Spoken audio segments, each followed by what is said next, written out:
Ci troviamo a Cervia, nel cuore della Riviera Romagnola, una città tra mare e sale. E qui le saline disegnano il paesaggio, ma raccontano anche una tradizione antica fatta di equilibrio tra uomo e natura. Ed è qui che parte la nuova giornata del Giro di quest'oggi. Dal mare alle cime nevate dell'Appennino tosco-emiliano, corno alle scale. Ma ora è arrivato il momento di scoprire Cervia, città dall'oro bianco. Ciao, sono Alessandra Fior, adoro lo sport ed amo viaggiare, meglio ancora se in bicicletta. Con Giro Express scopriremo le bellezze del bel paese e le eccellenze del Made in Italy, seguendo le tappe del Giro d'Italia. Seguitemi.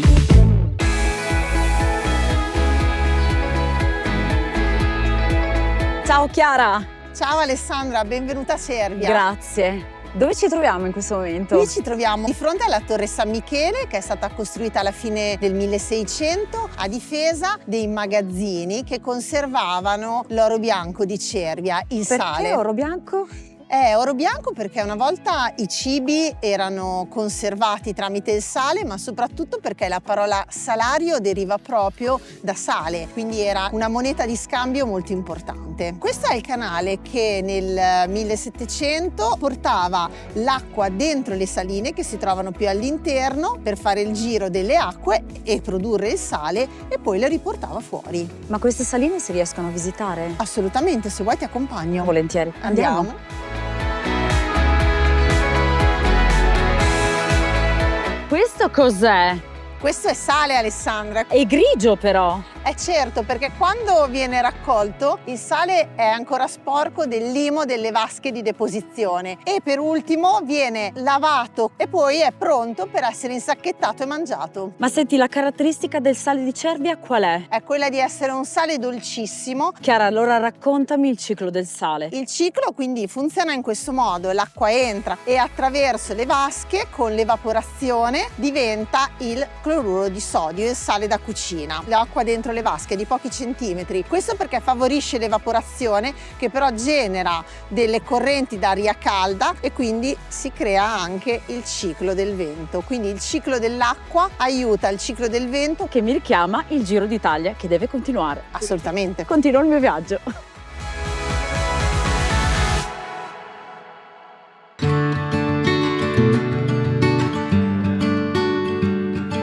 Ciao Claudio! Ciao Alessandra, benvenuta a Cervia, in Riviera Romagnola. Città di mare, sole, ma anche tanto sport.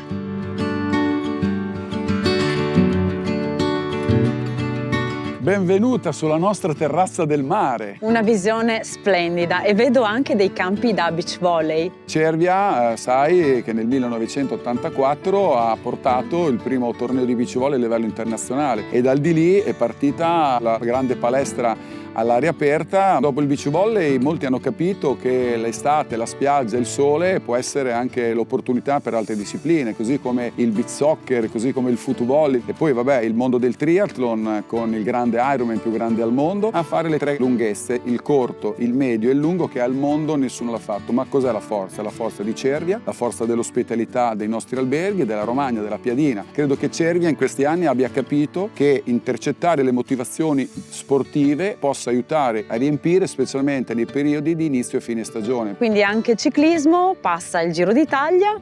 E c'è anche la nostra Gran Fondo, gli operatori che all'inizio non credevano che lo sport fosse una grande opportunità, adesso cominciano a capire che anche l'evento di ciclismo che muove migliaia di presenze vuol dire pernotti, vuol dire piadina, vuol dire insomma tutto quello che è poi quello che vive una città di turismo.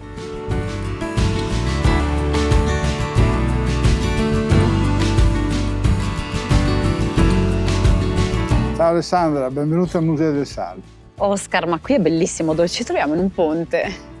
Sì, siamo in un ponte, diciamo di una barca con le vele al terzo che abbiamo alle spalle, e invece sotto vediamo tutta l'evoluzione del territorio di Cervia e le saline di epoca romana, diciamo, perché abbiamo scoperto delle chiuse del III secolo a.C., chiuse all'inizio dei canali che portavano l'acqua nelle saline. Qualcuno dice che forse Cervia deriva da Acerbus, che erano i mucchi del sale, in latino li chiamavano così, perché le saline di Cervia erano uniche in Italia, quasi 200 saline. Oscar, tutto questo sale come veniva trasportato? Il sale veniva trasportato qui con le burchielle, barche tirate a spalla dai salinari, e veniva riempiti questi magazzini. Ma questa è originale o una riproduzione? Questo è originale, non solo è in ferro, perché fino al 1928 era in legno e veniva tirata a spalle dai salinari, dalle saline, che sono 3-4 km, fino ai magazzini del sale. Conteneva 100 quintali di sale, però nell'acqua dopo scivolava abbastanza bene, anche perché il fondo è piatto. Tutto il sale veniva trasportato qui dentro. Questo magazzino conteneva 130.000 quintali di sale. Poi durante l'inverno veniva spedito.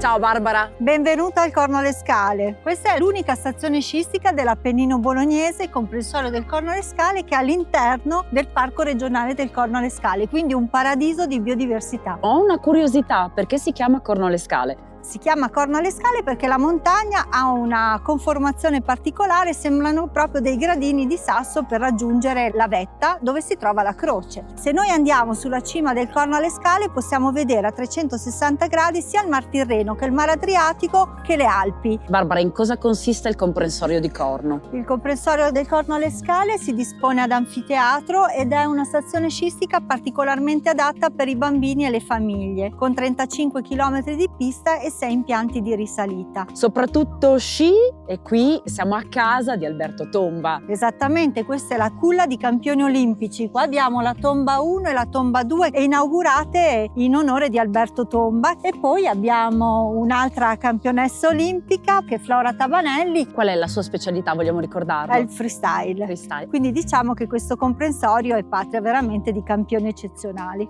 Non solo sci, ma anche naturalmente il trekking. Siamo nel Parco regionale del Corno alle Scale, quindi una montagna meravigliosa da visitare sia per la vastità della varietà della flora e della fauna, ma per i suoi 150 km di sentieri per gli amanti del trekking, ma anche per i bikers, perché abbiamo una bike area, 50 km per gli amanti della mountain bike. Abbiamo anche per esempio il parapendio con una stazione famosa in tutta l'Emilia Romagna, e ospitiamo non solo campionati di sci ma anche di pallavolo, i campioni olimpici di scherma, dal tennis al calcetto, quindi è una località sicuramente per gli sportivi. Anche gli amanti della buona cucina.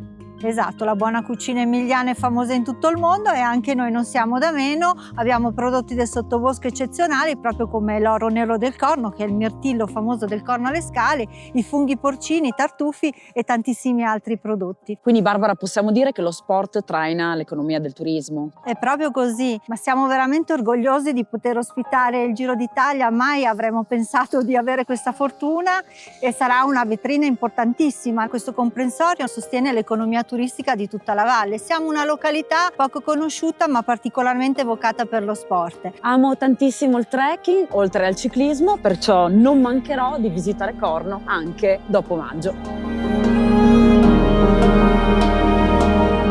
Siamo partiti da Cervia, tra spiagge che vivono di sport, tra beach volley, triathlon e ciclismo, dove il movimento è parte del paesaggio. Poi abbiamo cambiato ritmo, abbiamo abbandonato il mare per salire fino alle cime di Corno alle Scale, dove la montagna prende il sopravvento e le piste raccontano le imprese di un grande campione, come Alberto Tomba. Dalla sabbia di Cervia alla neve di Corno alle Scale, e domani invece nuovamente la sabbia, quella della Versiglia, via Reggio. Andiamo!